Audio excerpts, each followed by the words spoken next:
Hello friends, இன்னைக்கு நாம் ரொம்பவே ஹெல்த்தியான ஒரு குழம்பு தான் பண்ண போகிறோம். அது என்னடான்னு கேட்டிங்களா? இது என்ன அப்படின்னு தெரியுமா? இதாங்க கோவக்காய். நம்ம ஊர்லலாம் சின்ன சின்னதாக இருக்குங்க. இங்கே இவ்வளோ பெருசாக தான் கிடைக்குது. ஸோ நம்ம கோவக்காய் வாங்கியாச்சு. வாங்கினதுக்கு அப்புறமா தேங்காய், அது கூடவே பூண்டு, இஞ்சி 3யும் நம்ம போட்டு தனியாக ஒரு பேஸ்ட்டு பதத்தில் அரைச்சி வச்சுக்கிடலாங்க.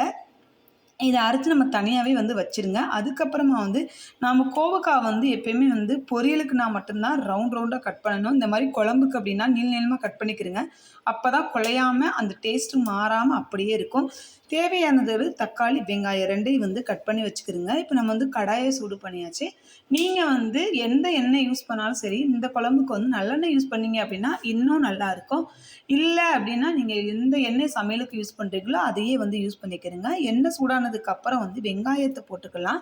இப்ப அது கூடவே கொஞ்சம் சோம்பு, கொஞ்சம் ஜீரகம் இது 2யும் எடுத்து போட்டுக்கலாம்.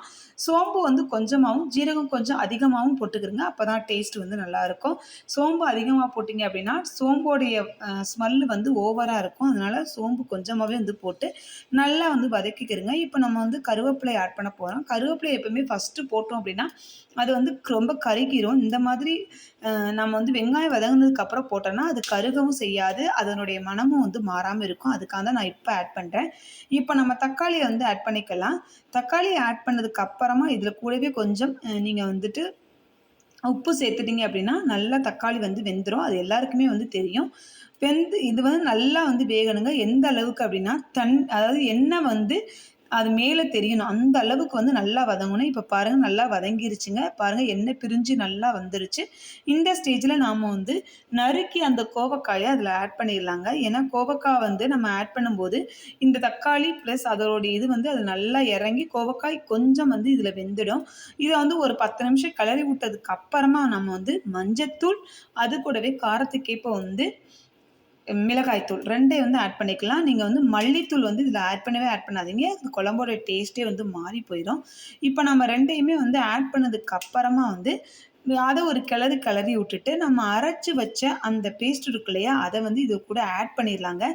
ஆட் பண்ணி அதையும் ஒரு கிளறி விட்டுட்டு, அப்படியே கொஞ்சம் ஒரு 10 நிமிஷம் வெயிட் பண்ணலாம். ஏன்னா, அதில உள்ள இஞ்சி பூண்டோடைய அந்த ஸ்மெல்லு போற வரைக்கும் இத ஒரு 10 நிமிஷம் வதக்குங்க. வதக்குனதுக்கு அப்புறமா தேவையான அளவு இதில தண்ணி ஊத்திட்டு, ஒரு 10 நிமிஷம் நீங்க க்ளோஸ் பண்ணிட்டீங்க அப்படின்னா, அந்த வாடைலாம் போய் நம்மளுக்கு சூப்பரான ஒரு குழம்பு ரெடி ஆயிருங்க. இந்த குழம்பு நீங்க இட்லி, தோசை, சப்பாத்தி எதுக்கு வேணாலும் சாப்பிடலாங்க. ஏன்னா, இது ஒரு கறி குழம்பு டேஸ்ட்ல நம்மளுக்கு இருக்கும். இந்த வீடியோ உங்களுக்கு ரொம்ப யூஸ்ஃபுல்லா இருக்கு அப்படின்னு நம்புறேன். வீடியோ புடிச்சிருந்தது அப்படின்னா லைக் பண்ணுங்க, ஷேர் பண்ணுங்க, கமெண்ட் பண்ணுங்க. மறக்காம சப்ஸ்கிரைப் பண்ணிடுங்க. இந்த மாதிரி கோவக்காய் குழம்பு வாரத்துக்கு 2 முறை உங்க குழந்தைங்களுக்கு வச்சு குடுத்தீங்க அப்படின்னா, வாய் புண்ணும் சரி, வயிற்று புண்ணும் சரி எங்கே அப்படின்னு சொல்லிட்டு ஓடியே போயிருங்க. ஓகே, பாய்.